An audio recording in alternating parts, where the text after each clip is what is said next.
सत्संगत जी, प्यार से कहना धन निरंकार जी। प्रेमा ने बोला धन निरंकार जी।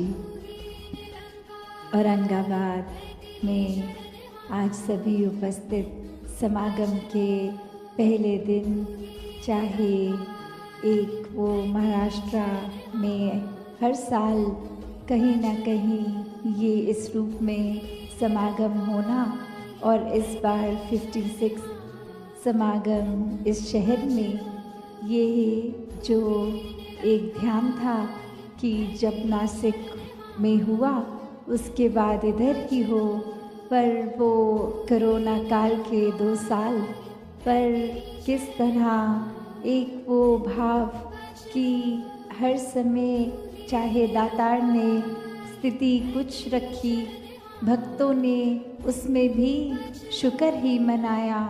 जहाँ दुनिया में हर कोई कोरोना की वजह से कुछ ना कुछ मन में एक ऐसे ख्याल ला रहे थे कि एक खुशी नहीं मिल रही, हर तरफ पीड़ा दिख रही है, तो भक्तों ने उस समय में भी देखा कि ये भी इस दातार की ही एक इच्छा के अनुसार है, तो इसमें भी जो अच्छाई है उसको देखें। और कैसे सबने वो जो सिल्वर लाइनिंग की बात होती है, एक हर बादल के पीछे एक वो रोशनी के आकार, तो कैसे हर किसी ने ये देखा कि जो घर परिवार से नहीं इतने समय से मेलजोल हो रहा था, एक भाव मन का कि एक बिज़ी लाइफ चल रही है, आपस में समय बिताना इतना संभव नहीं, कैसे उस समय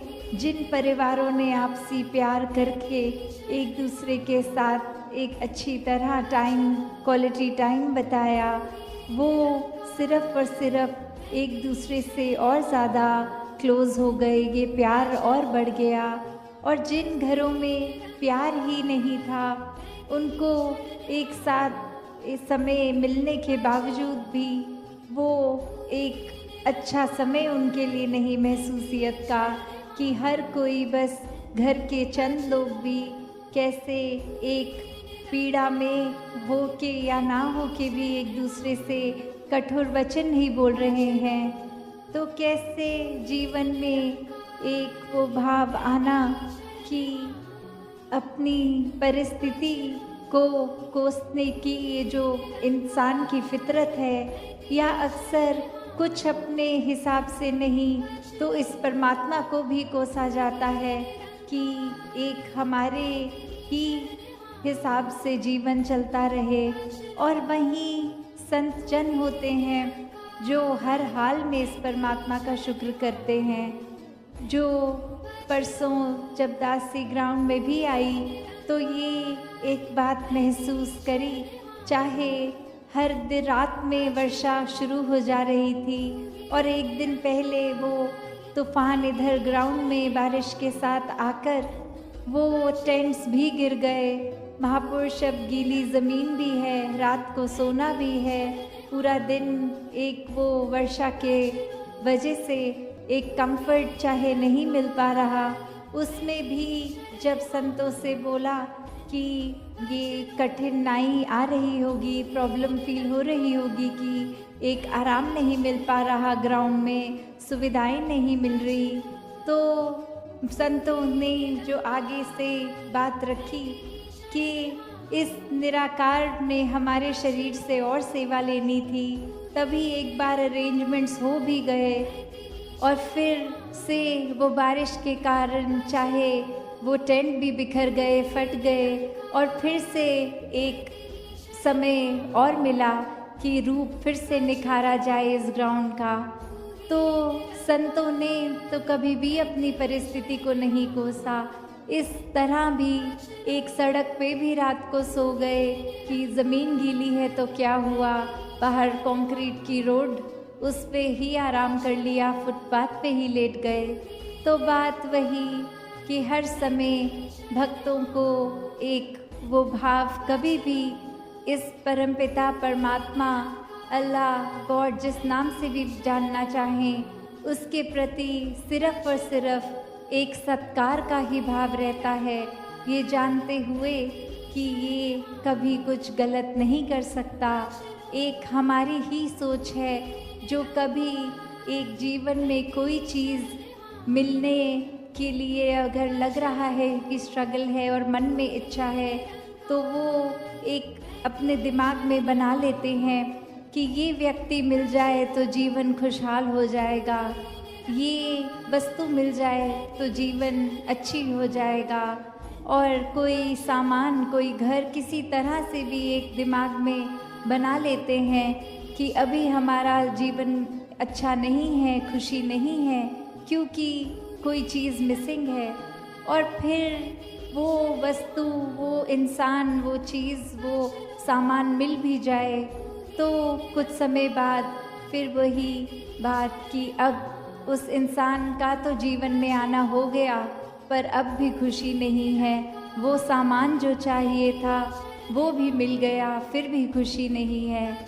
तो बात वही कि कोई चीज़ एक कुछ पल के लिए अच्छा महसूस करा देती है, पर कैसे हर समय के लिए एक रस रहने वाला, एक खुशी जो कुछ हो ना हो उससे ऊपर की अवस्था, ये आनंद की अवस्था है कि जो चीज़ हम अगर आधार ही बना लेंगे संसार में कि खुशी इस चीज़ से मिलनी है, तो संसार की हर चीज़ की कोई ना कोई एक्सपायरी डेट है। चाहे वो इंसान हो, चाहे वो सामान हो, आज वो चीज़ है, कल नहीं। अभी शाम है, कुछ देर में रात, सुबह, सब बदलता रहता है। तो सिर्फ और सिर्फ क्या वो एक चीज़ है जो हर समय के लिए सच है, वो ट्रूथ की बात कि कभी वो झुटलाई नहीं जा सकती। वो सच्चाई ये परमात्मा है कि एक जीवन में हर समय ये उतना ही है, ना ये घटता है, ना ये बढ़ता है, ना ये एक कोई अपना आकार लेकर एक उस तरह से शेप साइज में बंधा नहीं, ना ये जलता है, ना ये कटता है। तो ये जो एग्जिस्टेंस है, ये ट्रूथ, तो कैसे हर समय जब इसके ऊपर ही अपने आप को जीवन में आधारित कर देंगे तो मन में कोई अवस्था दुख नहीं दे सकती, कोई अच्छी बात इतनी खुशी भी नहीं देगी कि एक अपनी सुध बुध खो के उसमें इतने खुश हो जाएं कि फिर वो सामान, वो चीज़, वो इंसान जीवन में नहीं हो तो मन उदास हो जाएगा। क्योंकि भक्त जानते हैं जो हर चीज़ देता है ये परमात्मा, जिसने चाहे हमें हमारा शरीर दिया, चाहे वस्तुएं दी, फिर भी एक वो बात की संसार में आए एक चीज़ जो परमात्मा ने दी वो उसी की चीज़ है, वो जब चाहे ले। एक बात वो नहीं कि ये शरीर हमारा है, नहीं, अगर सचमुच ये शरीर हमारा है तो थोड़ी सी दिक्कत आने पे हम डॉक्टर पे क्यों जाते हैं?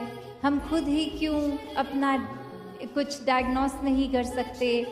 थोड़ी सी भी चीज़ होती है तो ब्लड टेस्ट करवाते हैं कि पता लगे दिक्कत क्या है, कोई स्कैन्स कराते हैं। अगर वाकई ही ये हमारा शरीर होता तो पूरा इस शरीर पे कंट्रोल हमारा होता, पर ऐसा नहीं है। एक शक्ल पे झुर्रियाँ आना, बालों का सफ़ेद होना, ऐसा कोई भी चीज़ शरीर से जुड़ी हुई हमारे कंट्रोल में नहीं है। तो बात वही कि ये शरीर इस परमात्मा ने दिया, सारी वस्तुएं इस परमात्मा ने दी, और जब संसार में आए हैं तो जाएंगे भी। इसने जो दिया, जितने समय के लिए दिया, वो सदुपयोग जब तक उस वस्तु का, उस इंसान का एक सीखने के रूप में उससे कुछ मिला, तब तक ही मुबारक है। वरना तो एक चीज़ हो ना हो तो इंसान फिर, जैसे दासी थोड़ी देर पहले बात कह रही थी कि एक अक्सर ऐसे भी ख्याल आ जाते हैं कि हमने तो किसी के लिए कभी कुछ बुरा नहीं किया, तो परमात्मा हमारे साथ ऐसा बुरा क्यों कर रहा है। तो बात वही कि परमात्मा तो बुरा कर ही नहीं रहा, ये हमारा नज़रिया है कि हम हमारे अनुसार नहीं है तो उसको बुरा डिक्लेयर कर दिया है। तो कैसे एक भाव मन के एक किस तरह से हर समय अच्छे रह सकते हैं, क्योंकि मन बहुत चंचल होता है। ये सोच हमेशा दुनिया में विचरते हैं तो माया रूप में कहीं ना कहीं ये टिकाने के बजाय वो ख्याल इधर उधर जाते हैं। तो कैसे एक संसार में हर तरह की सोच ये दिमाग सोचेगा, मन हर समय अलग रंग अपना ही एक महसूस करेगा। तो ये एक रंग में ना बह जाए कि ये रंग अच्छा है, ये हर समय ही रहे। नहीं, इस परमात्मा के बिना कोई भी चीज़, कोई भी वस्तु, कोई भी समय हर समय के लिए नहीं रह सकता। तो कैसे ये बात कि अब ये परमात्मा ने जन्म दिया है, तो एक ये जिज्ञासा आनी इस जीवन में बहुत ही ज़रूरी है कि ये सब हो रहा है तो ये क्यों रहा है, ये मानव शरीर में आए हैं तो क्यों आए हैं। वरना तो हमें जो कहा जाता है कि इंसान हर योनि से श्रेष्ठ है, वो क्या है बात जो बाकियों से अलग करता है। वरना तो एक खाना, घर, किसी न किसी फॉर्म में वो पक्षी भी नेस्ट बना लेते हैं जिसको इंसान घर आशियाना कर लेता है। भोजन हर किसी ने अपने तरह का एक किसी भी योनि में खा लेना है। तो ऐसा अलग क्या है कि ये डर भी हर एक को किसी भी योनि में हो, नींद भी, आराम भी। तो जो अलग बात है वो यही करती है इंसान को बाकी योनियों से कि ये मनुष्य योनि में आकर इस ब्रह्म ज्ञान द्वारा इस निराकार को, इस परमात्मा को समझ लें, देख लें। और जब ये एक बार देख लेते हैं, वो हर समय के लिए फिर हर नज़र ही आता है, हर तरफ नज़र आता है। कैसे फिर मन में जितना ज़्यादा ये ठहराव बनता है इस परमात्मा का, मन उतना ही एक विशाल हो जाता है। जिस तरह ये निराकार की कोई सीमा नहीं है, मन भी फिर उसी तरह विशाल होके एक चीज़ों को माइक्रोस्कोपिकली नहीं, एक पारदर्शी होके देखता है कि कैसे हर चीज़ एक इंडिविजुअल यूनिट की तरह नहीं, एक टोटलिटी में, एक ब्रॉडर विजन से देखा जाए।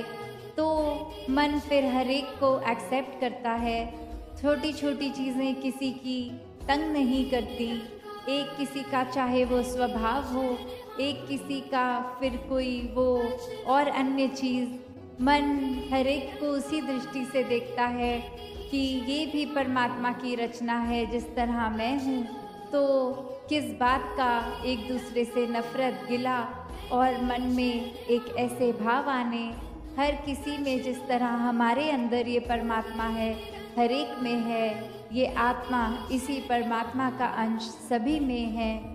तो बात यही कि ये जीवन में आ गए हैं तो अब ये जिज्ञासा कैसे लानी, क्योंकि एक पहले की बात अगर करें तो एक डिस्ट्रैक्शन रूप इतना ज़्यादा नहीं, हर किसी को कहीं ना कहीं हर समय वो खुद ब खुद जिज्ञासा आ जाती थी कि किस तरह इस परमात्मा को प्राप्त करें।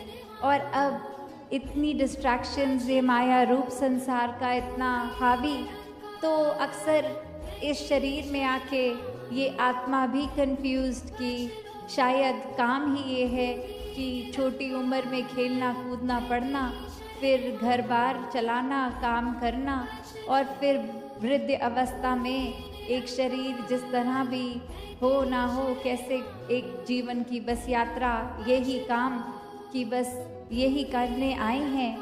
पर वो आत्मा की भूख, एक भटकन जो होती है, वो इस ब्रह्म ज्ञान द्वारा ही, एक जो अक्सर कोई भी हम धार्मिक ग्रंथ खोल लें उसमें मोक्ष और मुक्ति की बात है कि जो जीते जी इस परमात्मा को प्राप्त कर लेता है, इसको देख लेता है, इसको दिल में बसा लेता है, वो जीते जी ही मुक्त है। फिर उसको वो इंतज़ार नहीं करना कि कब सांसें बंद होंगी, ये शरीर काम करना बंद कर देगा और तब ही मुक्ति होगी। जिसने जीते जी मोक्ष प्राप्त कर लिया, उसने फिर निसंदेह एक आंखें बंद होने के बाद भी, मौत आने पर भी एक मोक्ष अपनी झोली में डाल लिया। क्योंकि ये बात वो नहीं कि शरीर का खेल है, ये तो आत्मा ने एक टेम्परेरी घर, जब तक साल जितने जीवन के, तो ये शरीर को बना लिया है। पर इस आत्मा की एग्जिस्टेंस तो इस शरीर से ऊपर है। तो कैसे जीते जी भी इस तरह ही एक जिज्ञासा इस परमात्मा को प्राप्त करने की, जैसे ये कहानी दासी अक्सर सुनाती है कि एक कोई व्यक्ति अपने गुरु से ये बात रखकर कि मुझे बहुत जिज्ञासा है परमात्मा की प्राप्ति करके अपना जीवन जीते जी मुक्त कर लूं, और वहीं वो गुरु पानी के अंदर उसका मुंह डाल के रखते काफ़ी देर, और थोड़ी देर बाद जब निकाला तो वो खांसियाँ, ठसके और सांस को अपनी उखड़ी उखड़ी को वापस नॉर्मलाइज करने की कोशिश। और फिर वो गुरु सवाल करते हैं कि जब पानी में सांस नहीं आ रही थी तो सबसे ज़्यादा इच्छा किस चीज़ की थी?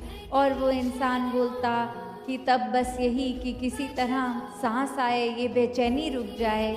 और वहीं वो गुरु समझाते हैं कि इस प्रभु परमात्मा की प्राप्ति उस तरह होनी चाहिए जैसे आपकी इच्छा थी उस समय की, और कुछ ना मिले तो भी चलेगा, बस सांस मिल जाए। तो जब वैसी इच्छा इस परमात्मा की प्राप्त करने की हो, वो ही असली क्यूरियोसिटी है, वही जिज्ञासा है जो हर एक में होनी चाहिए कि जीवन में कुछ हो ना हो, बस ये परमात्मा हो। वो बात की जब इच्छा होती है तो फिर इस निराकार ने वो साधन भी बख्शे हैं कि ये प्राप्ति पूर्ण हो जाए।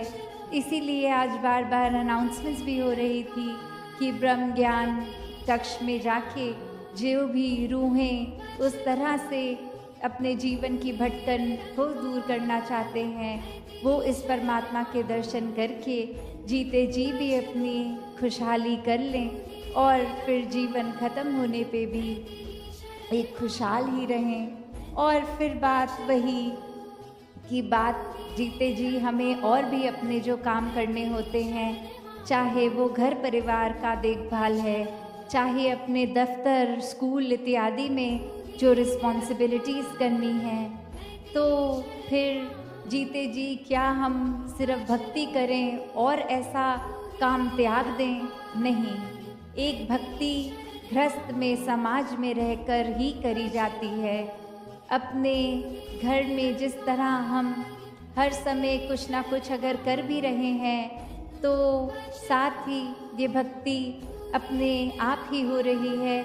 जिस तरह ये दिल की धड़कनें, ये सांसें, ये पलक झपकना, कोई अलग समय नहीं निर्धारित करना पड़ रहा कि हम 1 घंटा पलक झपका लेंगे, हम 1 घंटा अपने दिल को धड़का लेंगे। नहीं, ये तो हम चाहे कोई कार्य कर रहे हैं, हम ये दिल भी उसी तरह धड़क रहा है, ये पलक भी उस तरह झपक रहे हैं हम।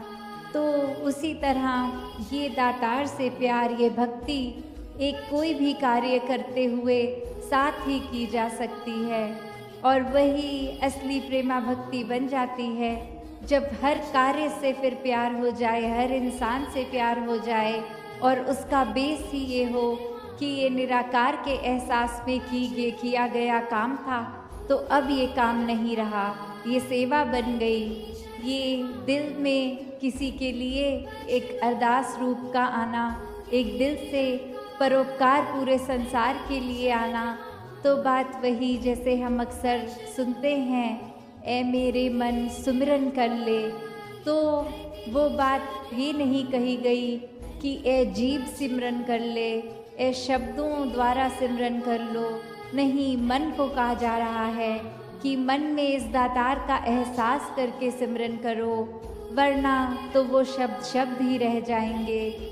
जब इस एहसास के द्वारा किया जाएगा वो महसूसियत, तो वो एक सिर्फ अपने तक ही नहीं, वो भाव फिर पूरे संसार के कल्याण के बन जाते हैं जब मन में दातार हो और सुमिरन करके, सेवा करके, सत्संग करके, फिर वो चाहे हम जीते जी भी ये भक्ति हर समय कर सकते हैं।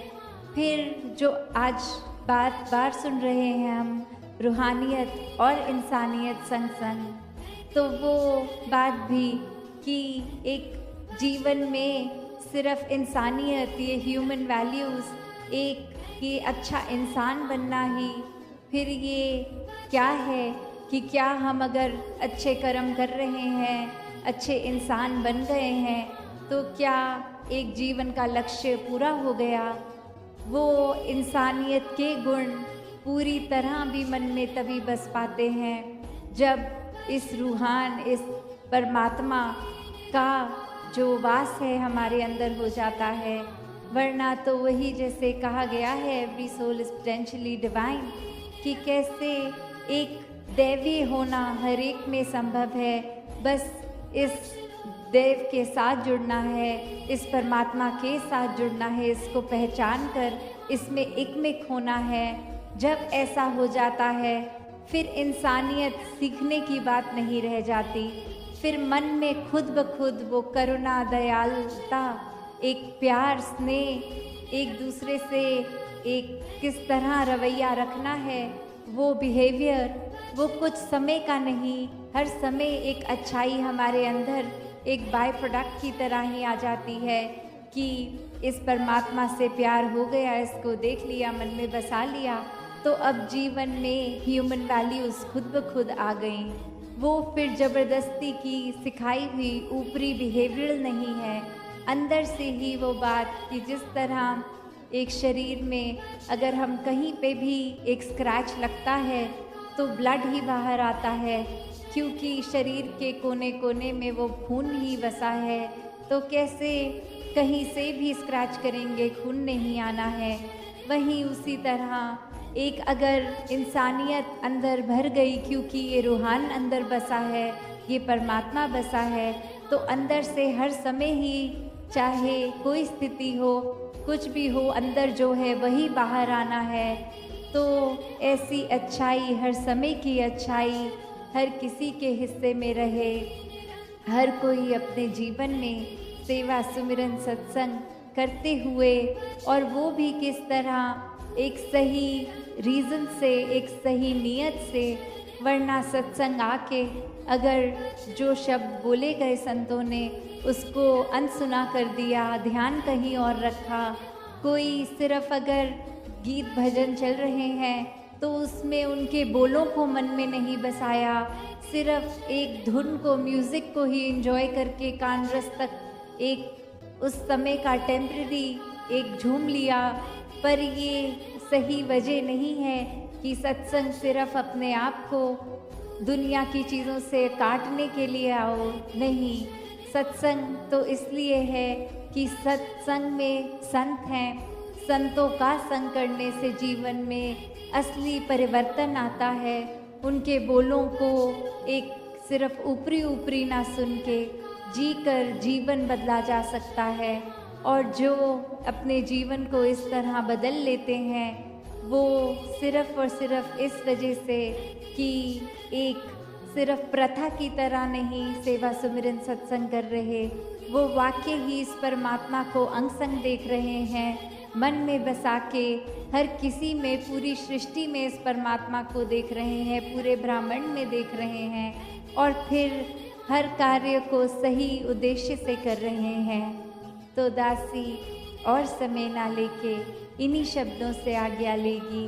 बाकी अपने मन के भाव आने वाले दिनों में आपके संतों के वचनों को सभी श्रवण करते हुए जो अपने जीवन में ये तब्दीलियों को महसूस करते हैं, तो वो बात यही है कि ये वचनों को सिर्फ कानों से नहीं सुना, सिर्फ ये श्रवण कोई उतनी देर के लिए सुन के और बाद में नहीं भूले।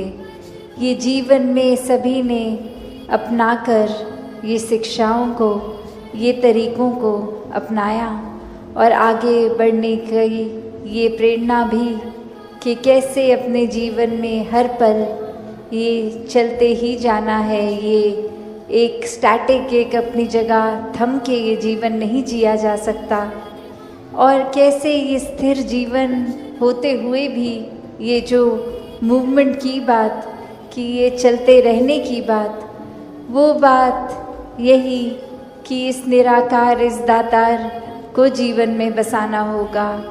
इसको जानकर, इसको मन में हर समय जो बसा लेते हैं, उन्हीं का जीवन फिर एक उस पेड़ की तरह जिसकी जड़ें इतनी मजबूत कि अपनी जगह पे तूफान आने पे भी स्थिर, और फिर भी वो एक नदी की तरह बहते रहना, चलते रहना इसी निराकार में। तो ऐसे जीवन को संत हमेशा जी कर दिखाते हैं कि कैसे कोई भी सिचुएशन हमें उस तरह से उनके काबू में नहीं आता।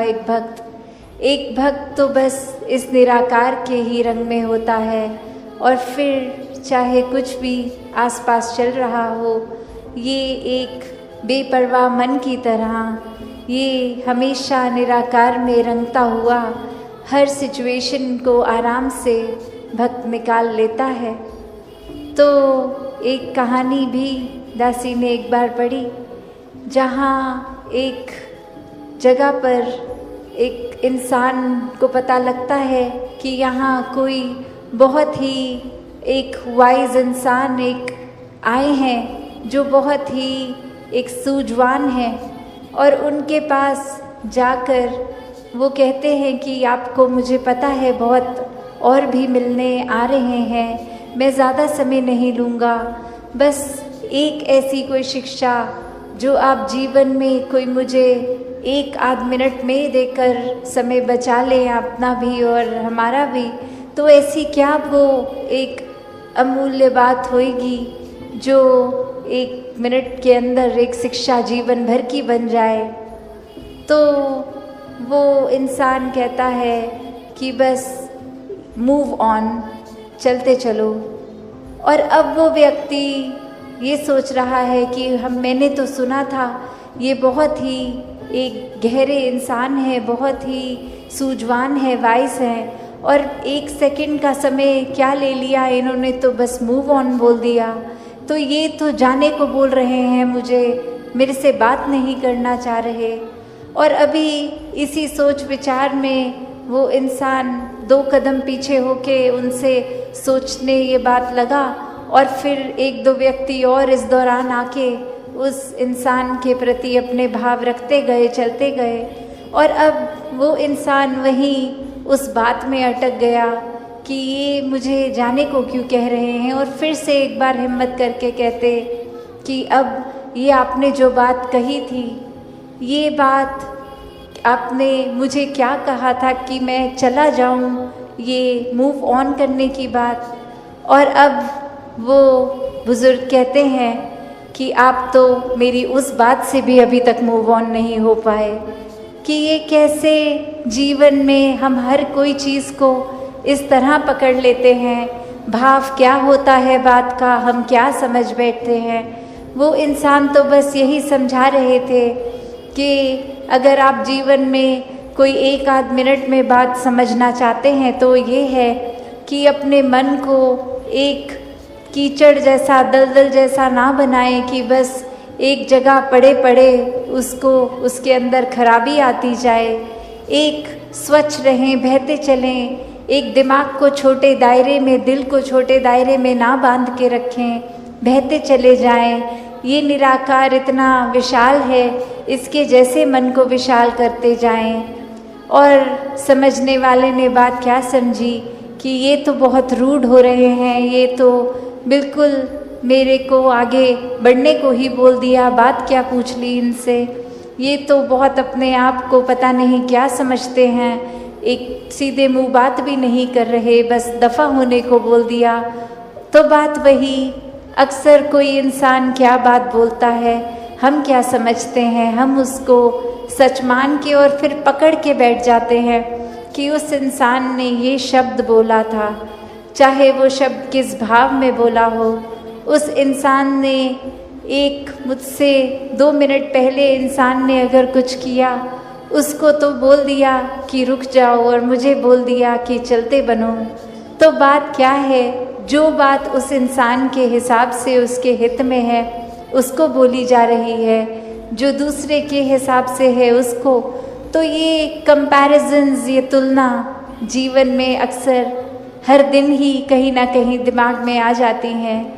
चाहे वो कंपैरिजन फिर एक अपने लाइफस्टाइल का हो कि हम किस तरह का जीवन जी रहे हैं, क्या क्या सुख साधन है हमारे पास, क्या वो सुख साधन हमारे पास जो हैं वो एक दूसरों से बेहतर हैं कि नहीं हैं, क्या ये सारी चीज़ें जो एक जीवन में कामकाज करते, पैसे एक संभालते हुए, खरीदते हुए चीज़ों को, एक घर बार, एक माया रूप इकट्ठा कर बैठे हैं, क्या ये इसकी प्रशंसा की जा रही है औरों द्वारा, या फिर क्या कोई एक चीज़ दूसरे से बेहतर है? तब तक तो ये सुखदाई महसूस हो रहा है मन को। और जिस पल ये एहसास नहीं कि नहीं, ये मैंने इतनी महंगी वस्तु ली भी और किसी ने प्रशंसा तक नहीं करी, तो वही चीज़ एक क्योंकि दिखावा के भाव से खरीदी गई वो सुख का कारण भी नहीं बनेगी, वो बेचैनी बनती जाएगी।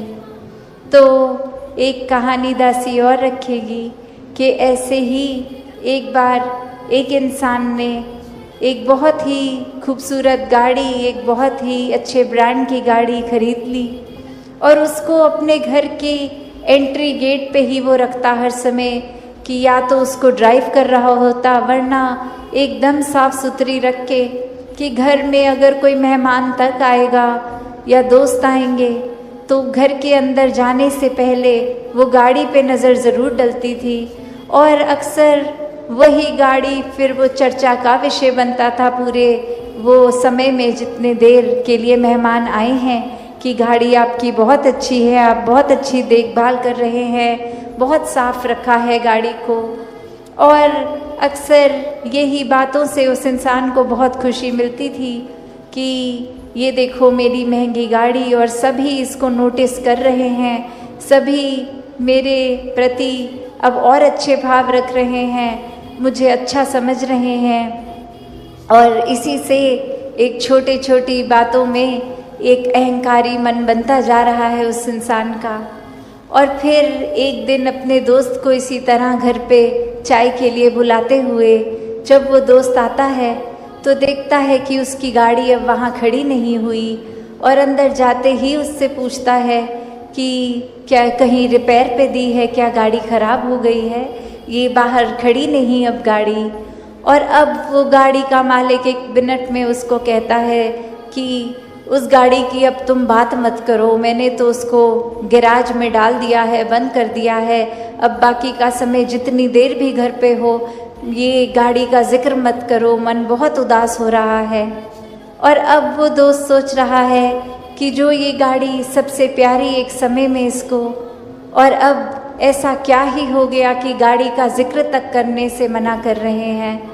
और फिर भी हिम्मत करके जब वो पूछते हैं कि क्या हो गया ऐसा, और वो अब कुछ ना कहते हुए सिर्फ घर के बाहर टहलते हुए पड़ोसी के घर पे दिखाते हैं कि उससे ज़्यादा अच्छे ब्रांड की, उससे ज़्यादा महंगी गाड़ी अब उस पड़ोसी के घर खड़ी है।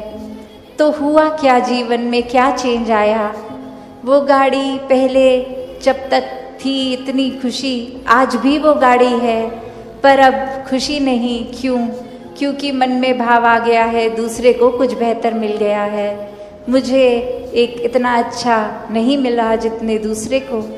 तो मन अक्सर तुलना करता है, कंपैरिजन करता है, और इस कंपैरिजन में कभी कभी कोई चीज़ सच नहीं भी होती, उसको कल्पना भी कर लेता है कि ये ऐसा है, ये मेरे लिए मैंने हकीकत बना ली तो यही है, चाहे हकीकत वाकई में कुछ और ही है।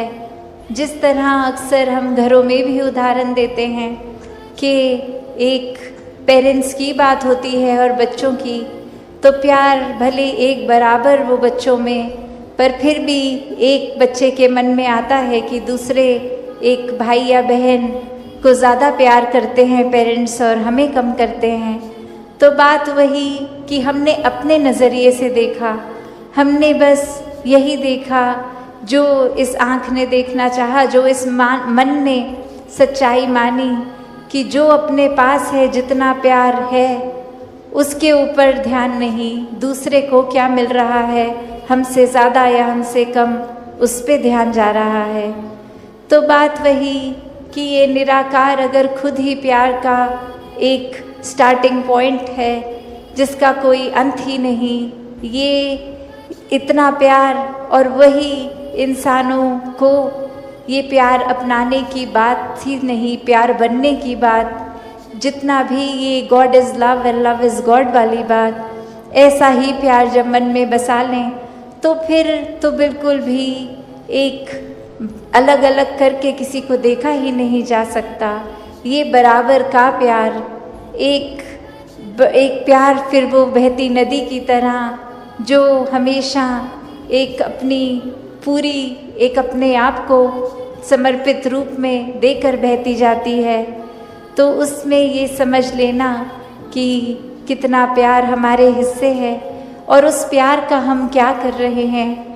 क्या वो प्यार को फिर हम एक नफ़रत का कारण, जेलसी का कारण या फिर एक अपने छोटे होने का कारण मान रहे हैं कि दूसरे को ज़्यादा मिला तो हमारे हिस्से कम आया, या फिर जितना है जो है वो दूसरे को क्या मिल रहा है क्या नहीं, उससे एक बेपरवाह होके जितना हमारे हिस्से प्यार है उसको पूरी तरह जिएं, उसको खुद भी महसूस करें और आगे भी बांटते जाएं।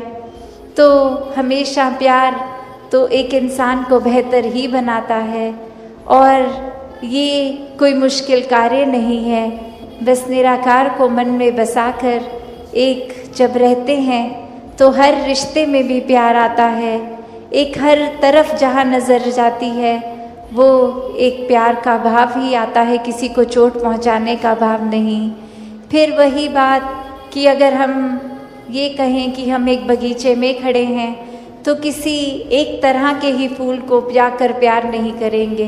हर एक के अलग स्वभाव, अपने कैरेक्टरिस्टिक्स, अलग खुशबू, प्यार सभी के लिए है। तो वही बात, ये सारे ही फूल फिर सुंदर हैं। ये संसार में कहीं से भी हम आए हैं, खाना पीना, एक पैदाइश कहाँ की, रहते कहाँ पे हैं, रंग कैसा है इत्यादि, जो भी भाव है एक प्यार का ही भाव, उसमें एक कोर है। क्योंकि एक हम इंसान हैं और हमारा कोर ये प्यार है, तो फिर हर जगह ही प्यार है। तो जीवन को जब अक्सर हम ये प्यार का आनंद कम लेते हैं जब, तो उसका कारण ही ये कंपैरिजन्स बन जाता है, ये तुलना बन जाती है कि इस इंसान ने मुझे ये पिछले जन्मदिन पे तो ये तोहफ़ा दिया था, इस जन्मदिन पे छोटा तोहफ़ा दे दिया है, तो अब क्या प्यार कम हो गया है। या फिर कोई और ऐसी बात मन में आ जाती है कि सिर्फ उसी इंसान को भी लेकर ये तुलना कि ये इस समय ऐसा है, पिछले समय कैसा, अगले समय कैसा। तो बात वही कि जितना हम अपना मन छोटा करते जाएंगे उतना ही कम प्यार हमें महसूस होगा। और यहाँ तो हमें खुद प्यार बनना है, इस बात की फिक्र ही नहीं करनी कितना मिल रहा है, बस प्यार देते जाना है भरपूर। हमारे अंदर इस निरंकार का वास है तो प्यार भी भरपूर है, ये कभी ख़त्म नहीं होता।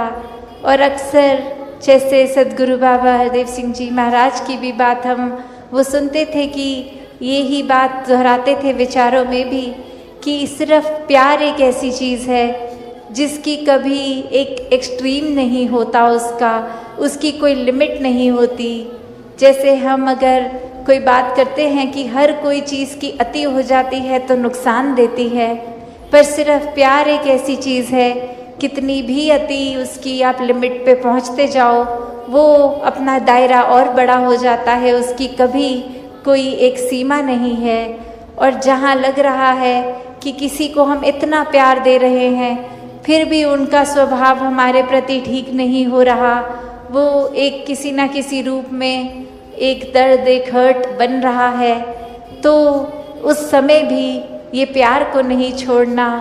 और यही बाबा जी समझाते थे कि फिर उस समय तो ये प्यार की डोज को, ये प्यार रूपी दवाई की डोज, इसको और बढ़ाना है, इसको डबल द डोज करना है।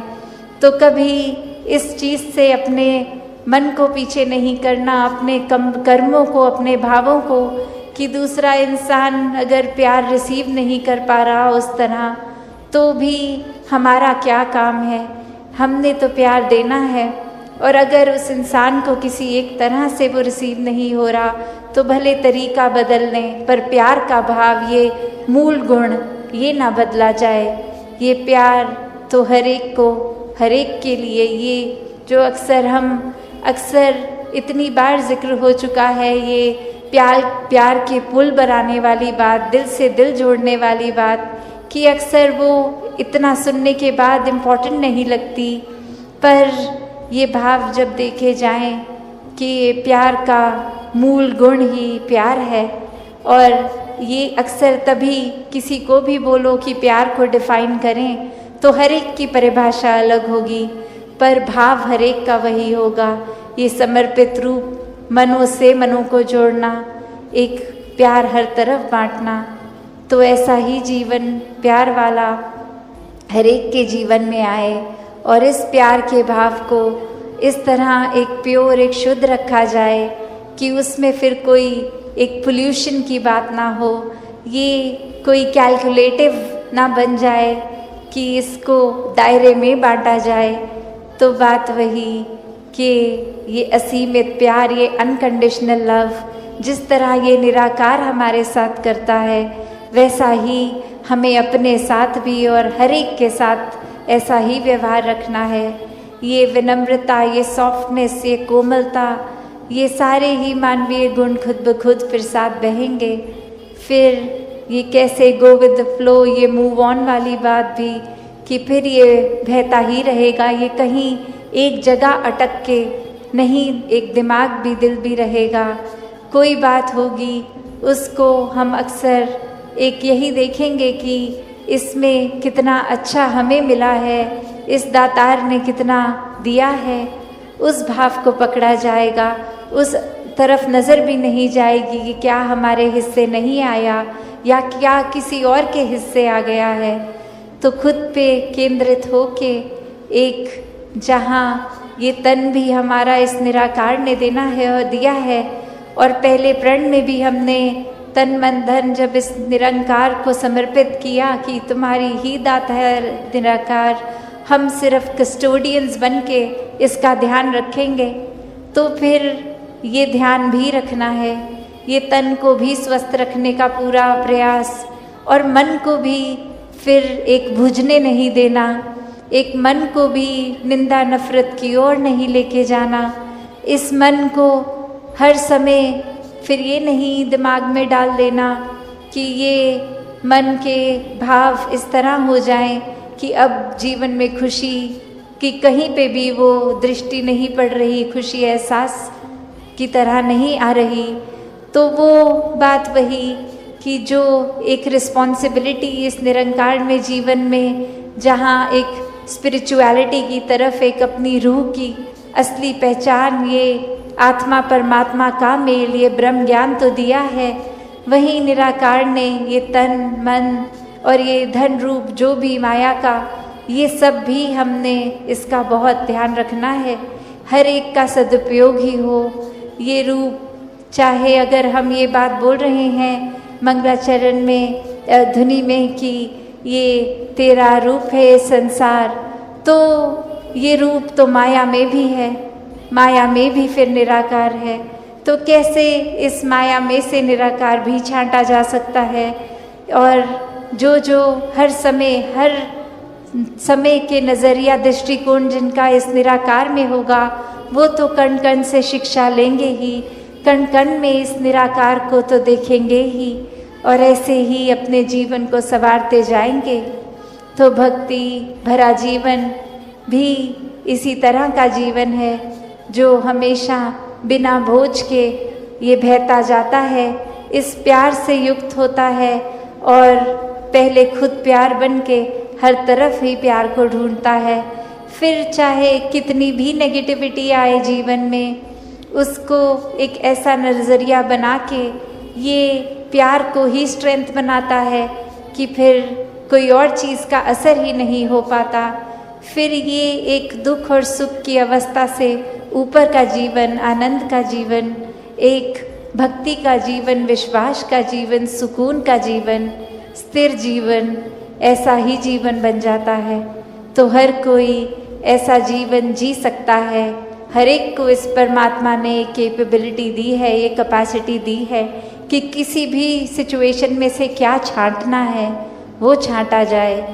तो हर कोई जहाँ अच्छाइयाँ ही छांटता रहे, और अगर नोटिस भी होती हैं कोई बुराइयाँ, तो वो बुराइयों पे भी फिर नज़र डाल के उनको भी कैसे कन्वर्ट किया जाए अच्छाइयों में, चाहे अपनी या सामने वाले की, तो वो बात भी उनसे की जाए, उनके बारे में ये समझाया उन्हीं को जाए, किसी और के प्रति का भाव किसी और को ना बताया जाए। तो बात वही एक भलाई का भाव मन में भक्तों के होता है, और ऐसा ही भलाई का भाव हर कोई रखता चला जाए, प्यार से युक्त होकर एक pure form of unconditional love बनकर ऐसा ही सबको किया जाए। हो रहे हैं कि कुछ खराब हमें बोल रहे हैं, तो बात वही कि हर किसी के अंदर जब ये परमात्मा दिखता है तो एक अच्छाइयों को ही भक्त उठाते हैं, किसी की कमियों को इस तरह संसार के आगे नहीं उछालते। एक दिल में अगर वाकई ही एक कंसर्न है उस इंसान के लिए, तो उस इंसान को डायरेक्टली जाके उसके पीठ पीछे एक बैक बाइटिंग नहीं, उसको सामने जाकर बोला जाता है कि ये जो आपने बात कही वो ठीक नहीं थी, इसमें अगर आप सुधार कर लें तो वाकई ही आपका सुधार हो जाएगा, अगर आप अपने थोड़ा बिहेवियरल चेंज लेके आएंगे। और फिर संत यही समझाते हैं कि बिहेवियरल चेंजेस तो टेम्पररी फिर भी हो सकते हैं, कुछ देर की लर्निंग के लिए हो सकते हैं, फिर कभी और ये बिहेवियर वापस हो सकता है अग्रेसिव, एंग्री। तो फिर कैसे हर समय के लिए एक मन को शांत रखना है, शीतल रखना है, मन में सहजता रखनी है, मन में सुकून का भाव रखना है, और एक तन मन धन हर रूप से, ये सामाजिक रूप से एक संदेश जो हमारे अंदर ये मिशन की आइडियोलॉजी, वही एक हर एक तक पहुंचाई जाए। दातार हर एक पे कृपा करे कि हर कोई अपने जीवन में इस तरह सेवा करे, इतनी अनकंडीशनल सेवा हो कि रूप चाहे कोई भी मिल जाए, आज सेवा कैसी लगी है, कल कैसी, बस वो भाव पूर्णता से समर्पित भाव हो, वो फिर जीवन इस तरह भक्ति में हो कि फिर संगत के लिए एक दिल दिमाग सभी का हर एक के लिए कि किसी को कोई नुकसान ना पहुँचे, हर किसी के लिए एक बरकतें हों, एक दिल हर किसी के लिए पिघलता हो, एक ऐसा सेवक का भी जीवन जो आज चाचा प्रताप सिंह जी का भी जिक्र, तो ऐसा ही सेवा का भाव उनके मन में भी और पूरे परिवार ने भी अभी जो अरदास करी कि ऐसे मिशन में भी एक समर्पित रूप की सेवा अर्पण करते हुए आज भी परिवारों में भक्ति का माहौल एक जो बरकरार है, आगे भी ऐसे बढ़ते चले जाएं, तो दातार हर किसी पे कृपा करे। तो भक्तों ने हमेशा वो अच्छाई की ओर ही रुख करना सिखाया है कि परिस्थिति अगर इस परमात्मा ने दी है तो अच्छी ही होगी। एक अगर उस परिस्थिति को अच्छा नहीं समझ रहे हम, तो वो हमारी कमी है। इस परमात्मा ने तो पूर्ण किया है इस परिस्थिति को भी। जब इस परमात्मा ने हमको जो कुछ दिया वो परमात्मा का जो दान है, तो ये परमात्मा जहाँ पूरा है तो परमात्मा की दी हुई हर परिस्थिति भी पूर्ण है। फर्क सिर्फ हमारे नजरिए का होता है कि उसको हम किस तरह देख रहे हैं, उस परिस्थिति में से हम निचोड़ क्या निकाल रहे हैं, उससे सिखलाई क्या निकाल रहे हैं। क्या हम सिर्फ हमारे अनुसार कुछ नहीं हुआ तो उसके वजह से इस परमात्मा को ही कोस रहे हैं, या ये भी मान रहे हैं कि ये ही हमारे लिए बेस्ट है और कैसे इसमें वरदान छुपा हुआ है। तो एक ये नज़रिया भक्तों ने हमेशा से जो जिया कि आध्यात्मिक पहलू अपना हर किसी ने जहाँ एक बहुत ही उस नज़रिए का बनाना है कि जीवन में ये शरीर मिला है, ये मटेरियलिस्टिक वस्तुएं मिली हैं, घर बार रिश्तेदारी बहुत कुछ मिला है, तो क्या इसी में पूरा समय रहकर इस परमात्मा के लिए समय नहीं निकालना, या फिर एक चुनाव अपना है कि इस परमात्मा के प्यार के रंग में ऐसे रंगे जाएं कि कोई दुनियावी रंग फिर छू नहीं सकता।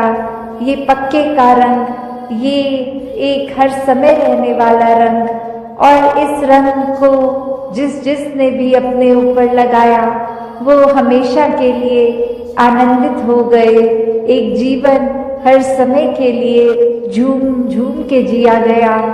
और ये चेतनता ब्रह्म ज्ञान से जहाँ एक ये स्पिरिचुअल लाइफ में तो हर समय ये बहुत ही अच्छा माध्यम में टूल, पर एक और बात भी देखी जाए कि अगर हम कोई दुनियावी कोई मटेरियलिस्टिक अपनी रिस्पॉन्सिबिलिटी कोई काम काज भी कर रहे हैं, कुछ भी कर रहे हैं, तो उसमें भी चेतनता होनी बहुत ज़रूरी होती है।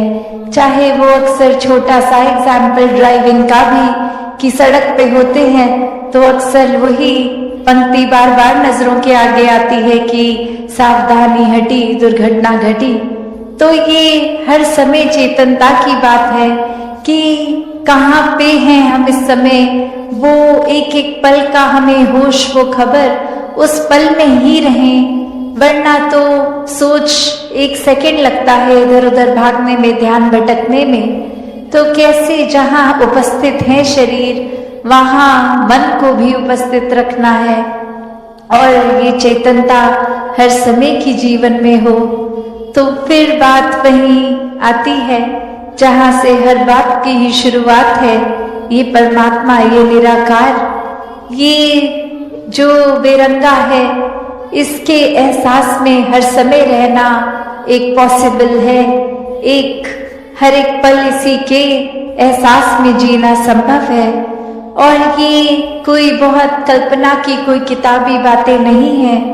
हर कार्य करते हुए इसके ही एहसास में अगर रहा जाए तो ये परमात्मा हमारे जीवन में और गहराई से उतरता है। कैसे फिर जहाँ बात अभी जिक्र भी अहंकार का हुआ कि कैसे फिर मन हमारा अक्सर इतना ज़्यादा, किसी ने थोड़ी तारीफ क्या कर दी, वो ही बात में इतना अपने आप को श्रेष्ठ मानते हुए एक ऐसी विचारधारा के अंतर्गत रोज जीना उठना खाना बैठना शुरू कि अब हमसे श्रेष्ठ तो कोई नहीं। हर एक जीवन में हमने सोसाइटी में कुछ मान सम्मान पा भी लिया तो वो मान सम्मान एक किसी तरह की अपनी ही अहंकार का कारण बने नहीं। जहाँ जिस रूप में भी हम जीवन में प्लेस्ड हैं वो हमारे लिए अहंकार का कारण नहीं, विनम्रता का कारण होना चाहिए।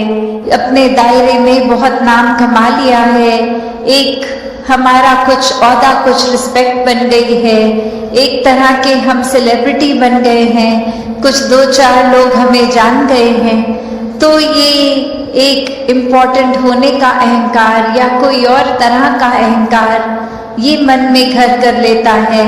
तो ये सारी चीज़ें सिर्फ इस्तेमाल के लिए, और साथ में एक प्रभाव समाज पे भी इस तरह रहे भक्तों का शुरू से ही कि अपना भी कल्याण है और उनका भी कल्याण है।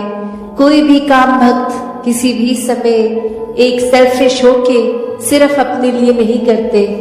भक्तों को तो यही मन में होता है कि हर एक के दिल में ठंडक पहुंचे, हर एक के दिल में एक आराम हो, हर किसी के लिए एक भाव शुद्ध, हर एक कोई परमात्मा का ही रूप तो बहुत ही पूजनीय। किसी को भी भक्तों ने कभी चोट नहीं पहुंचाई, किया हो ना किया हो, उस टाइम हम अपने दिमाग को, इस चेतनता को, ये रैशनल को भी नहीं एक सामने रखते, बस हमने सोच लिया तो हकीकत ही बन गई वो हमारी। तो अक्सर संसार में इंसान अपने बहुत सारे ऐसे सत्य बना लेता है, तो कैसे वो सच्चाई हमने सोच ली, वो कल्पना कर ली, तो वो एक हमारा ही नजरिया, वो माय वे और द हाईवे वाली बात कि जो मेरे सोच है वही सही है, औरों की राय मैटर नहीं करती, औरों का तरीका मैटर नहीं करता। तो ऐसी सोच अगर है तो हमारी ग्रोथ कहाँ है उसमें? एक जीवन को फिर हमने इतना ही अपने आप, अपनी ईगो से भर लिया, अपनी सोच से, अपने माइंडसेट को ही एक सही मानकर, तो कैसे इस जीवन में जब जिएंगे तो वो माया रूप यहाँ पे हावी होगा?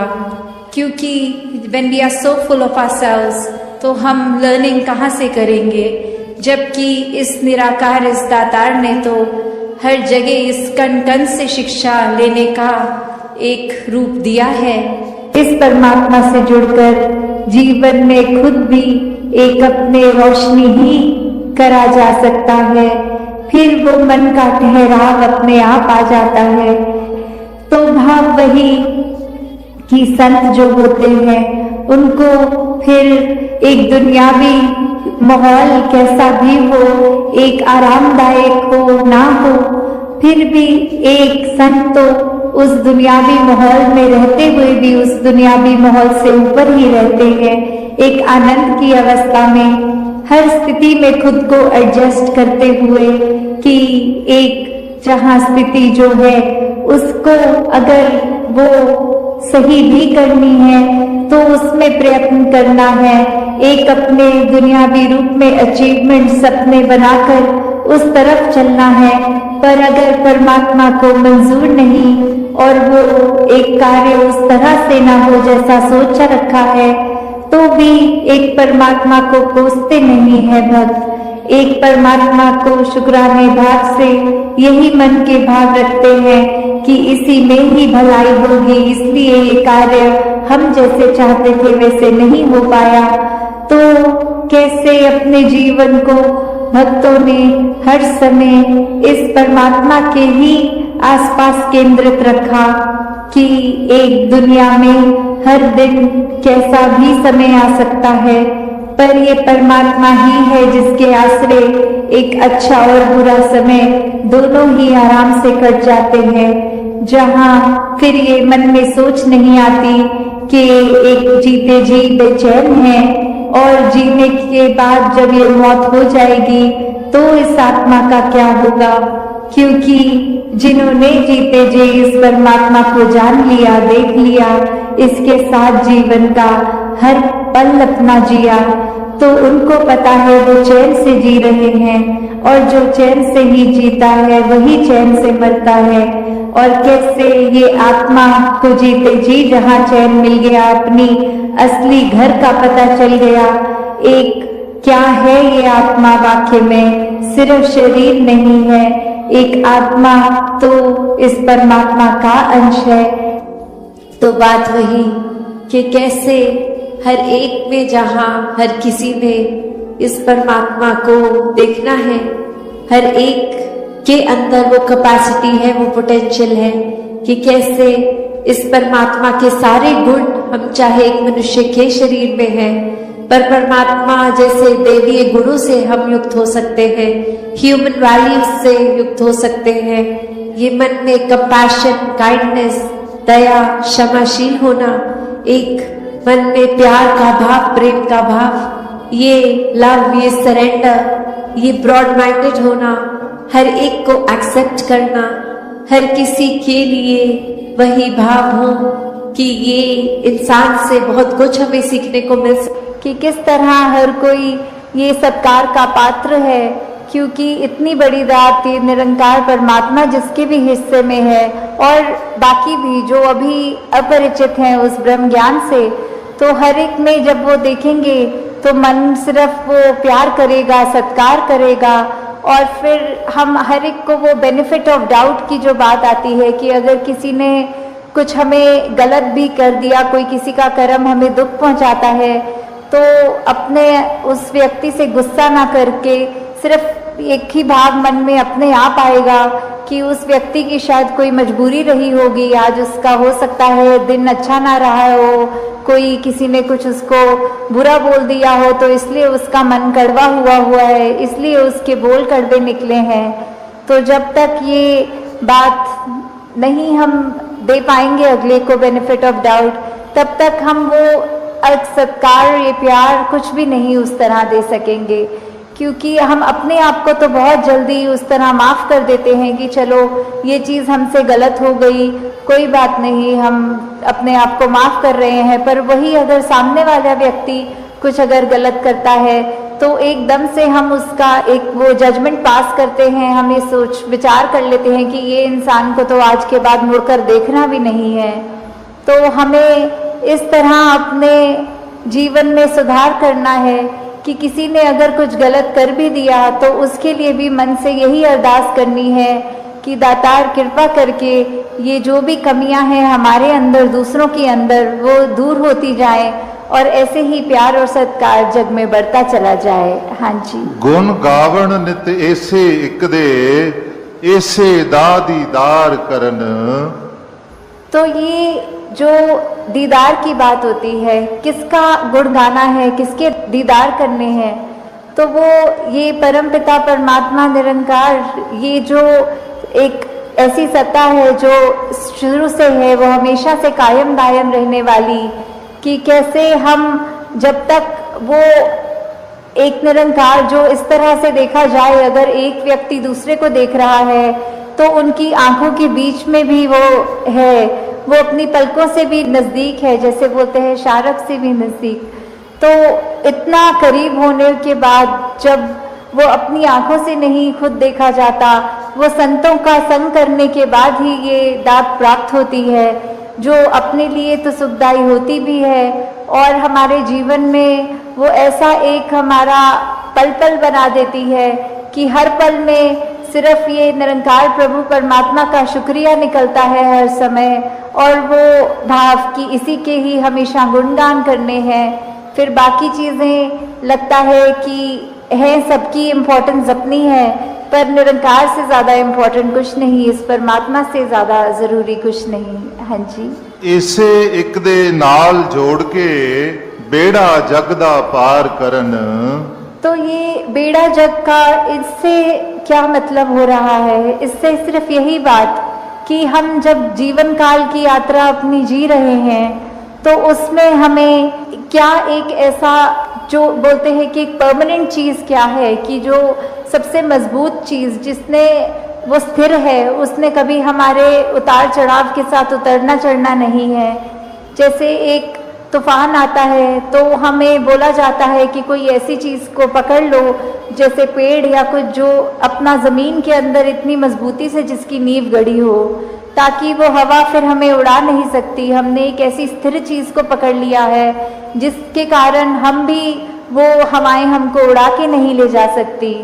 तो ऐसे ही जीवन में हम अपने जीवन को तब तक अपना अच्छे से जीवन जी सकेंगे जब तक हम ये निरंकार के साथ अपने मन से ना जुड़ें, तब तक वो एक जीवन भी हमारे उतार चढ़ावों के साथ फिर उथल पुथल मचाता है मन में।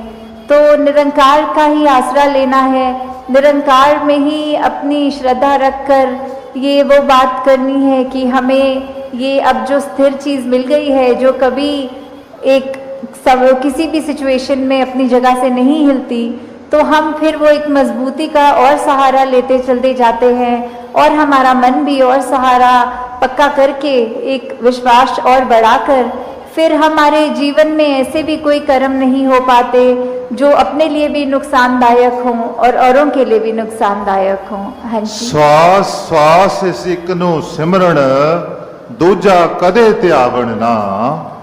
तो फिर जब एक ये लगन लग जाती है निरंकार के साथ, ये अपने इसको हम हर पल अपने जहन में, अपने ऐसे कर्मों में, अपने भावों में पल पल, वो हमें पता भी नहीं लगता कि जिस तरह सांस लेना होता है उसके लिए कोई खास समय अलग से नहीं निकलता, कुछ भी करते हुए हम वो श्वास लेते हैं, वैसे ही ये निरंकार का एहसास हमारे मुख से उस तरह कभी तो शब्द रूप में भी सिमरन निकलता है, और कभी अगर कोई अन्य काम में व्यस्त हो तो भी वो एक लिव जुड़ी जिसको बोलते हैं निरंकार के साथ।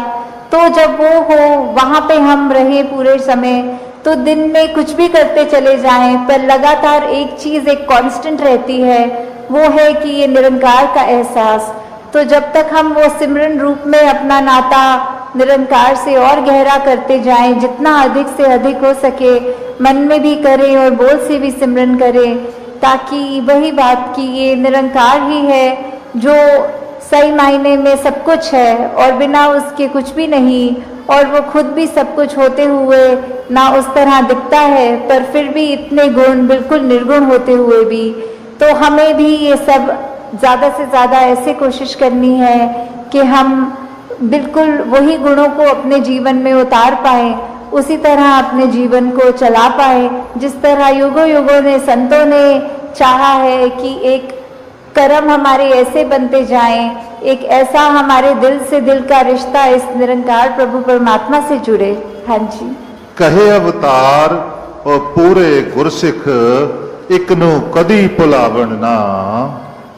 तो फिर ये जो एका है, ये निरंकार की तरफ इशारा करते हुए कि जो भी पूर्ण गुरसिख होंगे, जिनको ये ब्रह्म ज्ञान की दात प्राप्त हो गई और उसके बाद वो अपने अहंकार को तज के ये उस तरह एक सिर्फ इस एक ही के साथ ही जुड़ा हो, चाहे वो किसी भी भाव से हम लेते हों, जो अपनी श्रद्धा से जो भी बुलाना चाहे, तो उसके साथ जब तक जुड़े हैं इसका एहसास करते हुए, तो ही सब कुछ है। नहीं तो वो एहसास जिस पल खो दिया, समझो वो जीवन काल वहीं थम गया, या फिर वो भी नहीं पता लगता कि कब वो पतन की ओर एक हमारे सोच विचार बन जाते हैं।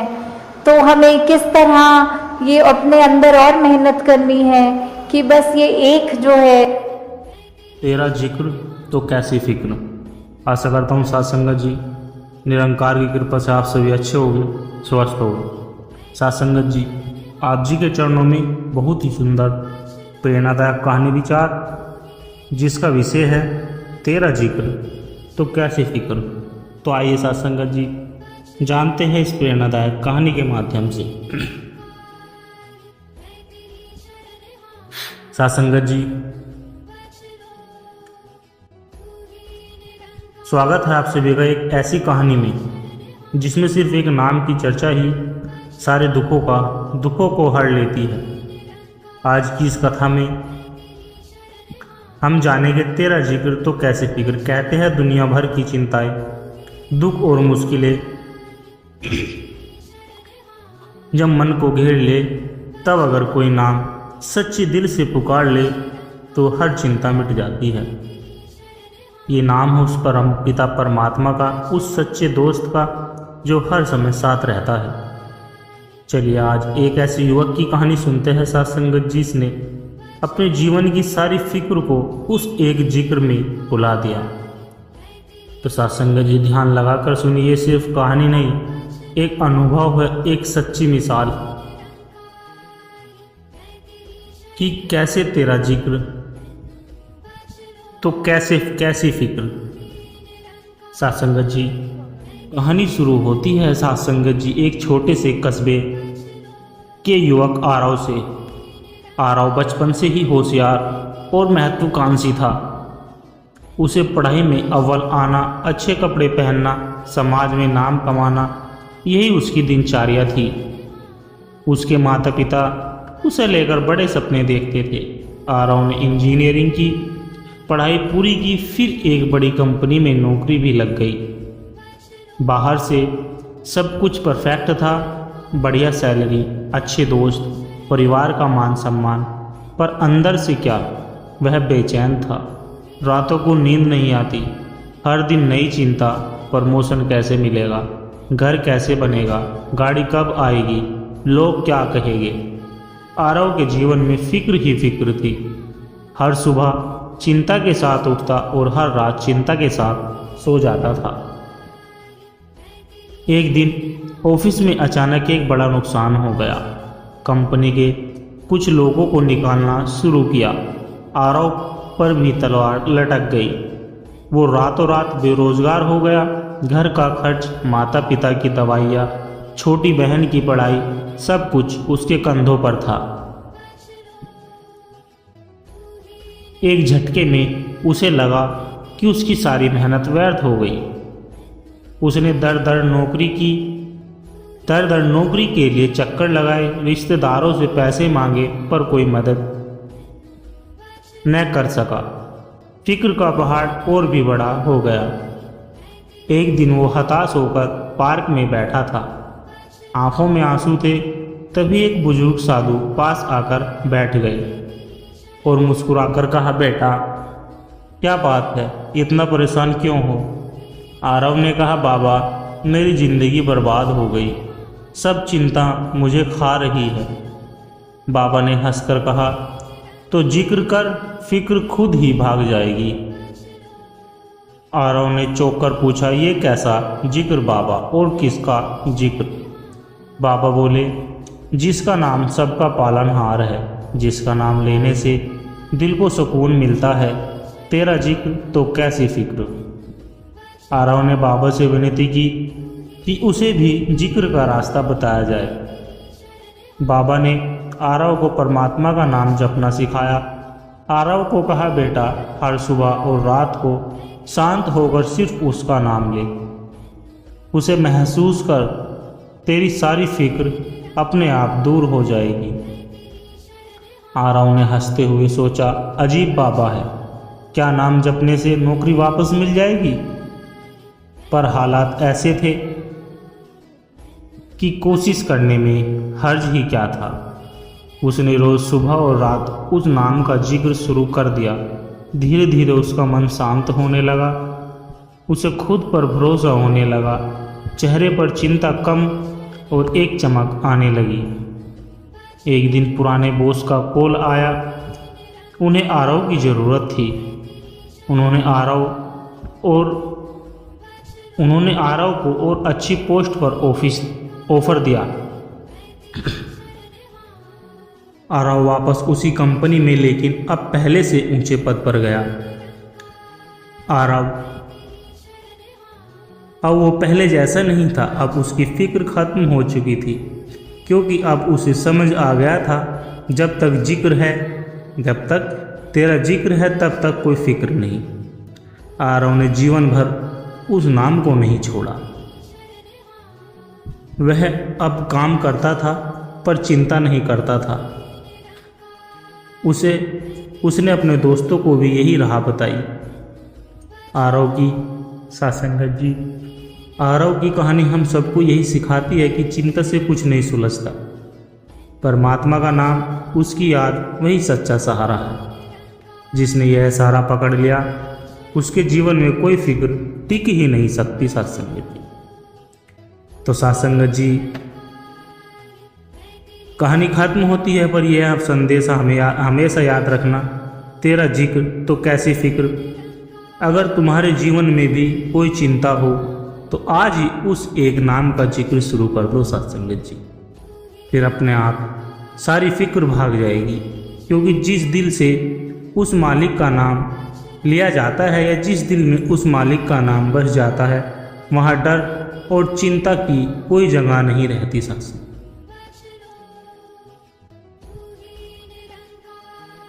सत्संगत जी, गांव का एक साधारण किसान जिसका नाम भीमसेन, उम्र करीब 55 साल थी। उसने पूरी उम्र खेतों में खून पसीना एक कर दिया, लेकिन किस्मत हर बार धोखा देती। कभी बारिश नहीं होती, कभी ओले पड़ जाते। बेटे को पढ़ाने की ख्वाहिश में कर्ज चढ़ा लिया।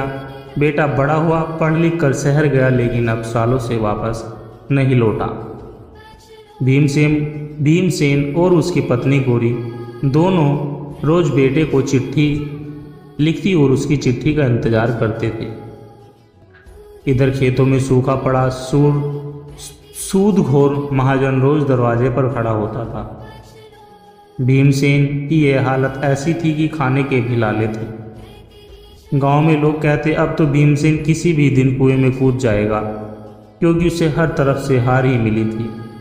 बस एक उम्मीद है, परमात्मा से। एक दिन भीमसेन ने गांव के बाहर एक पुराने पीपल के पेड़ के नीचे एक बूढ़े फकीर को देखा। वो धीरे धीरे नाम बुदबुदा रहा था, आंखें बंद, चेहरा शांत। भीमसेन ने झिझकते हुए पूछा, बाबा, पेट भरने को अनाज नहीं, घर गिरवी पड़ा है, बेटा खबर नहीं लेता, अब क्या बचा है? कोई जादू कर दो बाबा। फकीर ने आंखें खोली। जादू तो एक ही है बेटा, तेरा जिक्र। जिसका नाम तू सच्चे दिल से लेगा वो तेरी चिंता खुद उठा लेगा। बस तू उसका जिक्र कर, फिक्र मत कर। भीमसेन को विश्वास नहीं हुआ। वो हंस पड़ा। बाबा, भूख नाम से मिटेगी क्या? महाजन का कर्ज नाम से उतरेगा क्या? फकीर मुस्कुराकर बोला, बेटा तू नाम जप, उसे एक बार आजमा तो सही। कहकर फकीर फिर ध्यान में खो गया। रात को भीमसेन झोपड़ी में लेटा। उसने गोरी से कहा, आज से मैं चिंता छोड़ रहा हूँ, अब बस मालिक का नाम लूँगा। गोरी ने कहा, पागल हो गए हो क्या? 2 रोटी कहाँ से आएगी? भीमसेन बोला, अब रोटियाँ वो देगा जिसने इतनी दुनिया बना दी है, वो 2 रोटी भी देगा। उस रात भीमसेन ने अपने आंसू बहाए। पहली बार बेचैनी नहीं थी, पहली बार उसे नींद आई। अगली सुबह गांव में हलचल मची। किसान के लिए सरकारी योजना आई। सूखे से नुकसान का मुआवजा मिला। सबसे ज़्यादा मुआवजा भीमसेन को मिला। उसका सारा कर्ज उतर गया। इसी बीच गांव के स्कूल में चौकीदार की नौकरी भी खाली थी। प्रधान जी ने कहा, भीमसेन तू स्कूल संभाल ले, तेरा खेत तो वैसे भी सूखा है। भीमसेन ने खुशी खुशी हाँ कर दी।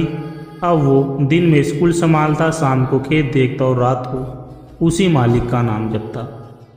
गोरी अब हंसने लगी थी। सच में उस नाम में कोई ताकत है। इधर बेटे को शहर में बड़ा धोखा हुआ। वहाँ उसने भी पिता का सहारा याद किया। वो बुरी तरह से बुरे हालात में गांव लौटा। भीमसेन ने उसे गले लगाया, एक शब्द भी उल्हाना नहीं दिया। बेटे ने कहा, बाबा मुझे माफ़ कर दो, मैं भी अब तुम्हारे साथ खेत देखूंगा, घर देखूंगा। भीमसेन हंसकर बोला, बेटा मुझे माफ़ी मत मांग, उसका शुक्रिया अदा कर जिसने तुझे सही राह दिखाई। उसका नाम है, बस वही सब संभालता है।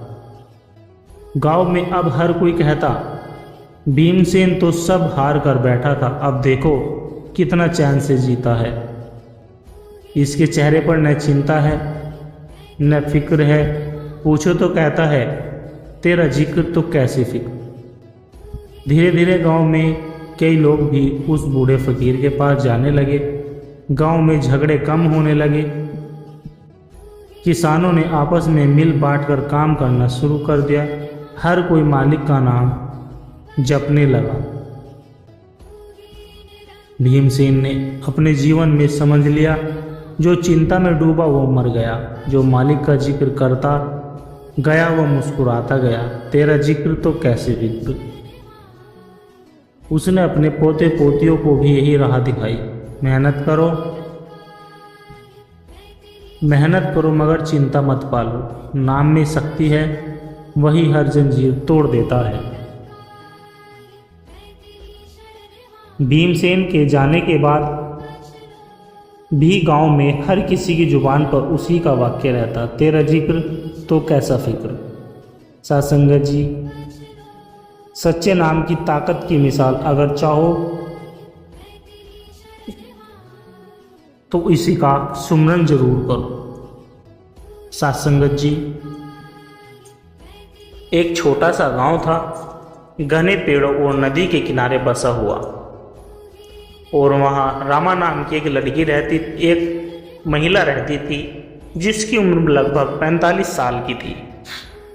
ना तो उसके पति था न ही कोई संतान, घर में बस वो और उसका एक बूढ़ा तोता जो अक्सर उसके साथ राम राम बोलता था। गांव के लोग उसे पगली कहते थे क्योंकि वो हर किसी से कहती जो चिंता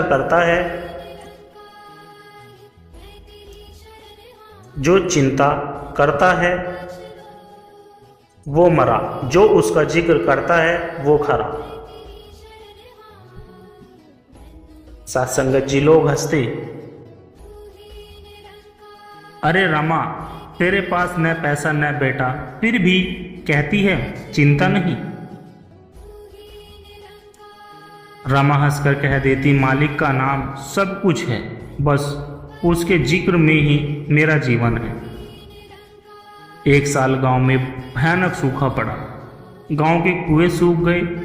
रमा के पास खेत तो नहीं था पर मजदूरी कर कर गुजारा करती थी।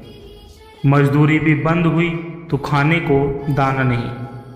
गांव वाले एक दूसरे के घर से मांग कर खा लेते पर रमा को कोई कुछ नहीं देता था।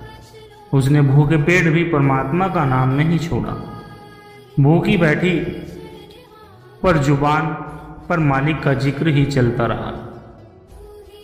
रात को वो अपने तोते से कहती, कागा चिंता मत करना, कल मालिक का जिक्र फिर कुछ न कुछ भेज देगा। कभी कहीं से कोई बूढ़ी अम्मा एक रोटी दे जाती, कभी नदी किनारे पेड़ से गिरे जामुन से उसका पेट भर जाता। एक दिन गांव में भयानक बुखार फैला। गांव के बड़े बड़े लोग खाट पर गिर पड़े, डॉक्टर नहीं था। गांव वाले भागकर रमा के पास आए, बोले, रमा तू तो मालिक का नाम लेती रहती है, हमारे बच्चों के लिए भी दुआ कर। रमा ने गांव के मंदिर में दिया जलाया, हाथ जोड़े और कहने लगी, हे मालिक, तेरा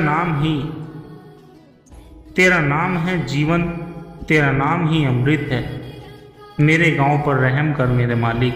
उस रात बारिश हुई। बरसात से बीमारी का असर धीमा पड़ा।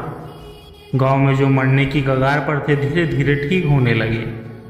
गांव वालों को पहली बार लगा, रमा सच कहती है, तेरा जिक्र तो कैसे फिक्र।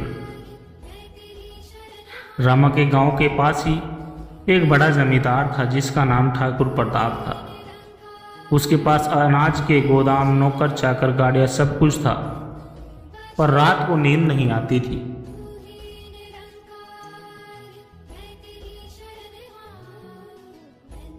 हर समय चोरी का डर, दुश्मनों का डर, बीमारी का डर। वो रमा को देखता जो फटे कपड़ों में भी मंदिर में घंटों गा रही होती है, राम नाम की चिंता मिटा दो, राम नाम सुख चैन सिखा दो। एक दिन ठाकुर प्रताप चुपके से रमा के पास गया। रमा, सिखा दे मुझे वो जिक्र तेरे नाम, जिससे तू इतनी निश्चिंत रहती है, मैं सब कुछ दूंगा तुझे। रमा हंसी और बोली, ठाकुर, इस नाम की कीमत तेरे खजाने से नहीं चुकाई जा सकती। बस एक बार आंखें बंद कर दिल से पुकार, फिर देख चिंता कैसे भागती। ठाकुर ने पहली बार उसकी बात मानी। रात को उसने पहली बार आंखें बंद करके मालिक का नाम लिया। आंखों से आंसू बह निकले, मन को चैन मिला। उसने अपने नौकरों से कहा, गांव में जितने गरीब हैं सबको गोदाम से अनाज बांटो, मुझे बस अपने नाम पर फिक्र नहीं, अब सिर्फ उसका जिक्र चाहिए। समय बीता, रमा बूढ़ी हो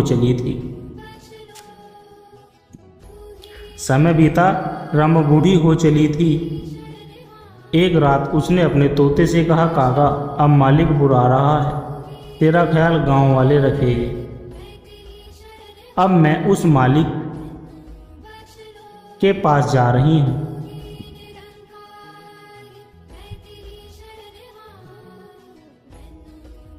जिसके जिक्र ने मुझे फिक्र से बचाया। अगली सुबह रमी अपनी झोंपड़ी में शांति से मालिक के नाम में लीन हो चली। गांव वालों ने उसके अंतिम संस्कार में भजन गाए, तेरा जिक्र तो कैसा फिक्र, राम नाम सुख चैन सिखा दे। अब गांव में हर बच्चा जानता था कि चिंता कोई रोग नहीं, सिर्फ परमात्मा को न मिलने से छूट जाती है।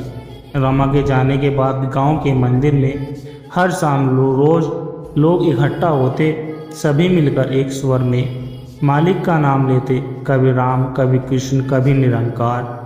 जिस नाम से भी दिल को सुकून मिले वो नाम लेते। गांव में अब न कोई झगड़ा न कोई चिंता। रमा की झोंपड़ी को गांव वालों ने छोटा आश्रम बना दिया, जहां हर मुसाफिर को 2 रोटी और एक बात मिलती, जो थी कि तेरा जिक्र तो कैसे फिक्र। साथ संगत जी,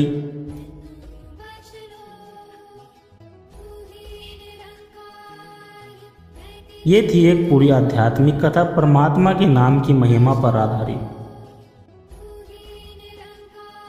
साथ संगत जी,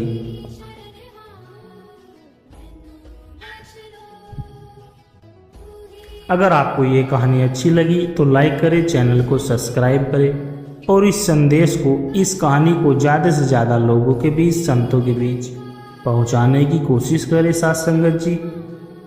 और वीडियो को लाइक करें और कमेंट बॉक्स में धन निरंकार जी जरूर लिख दें। और दास को आशीर्वाद देंगे हर रोज़ आप जी के चरणों में ऐसी प्रेरणादायक कहानी विचार लेकर आता रहूँ।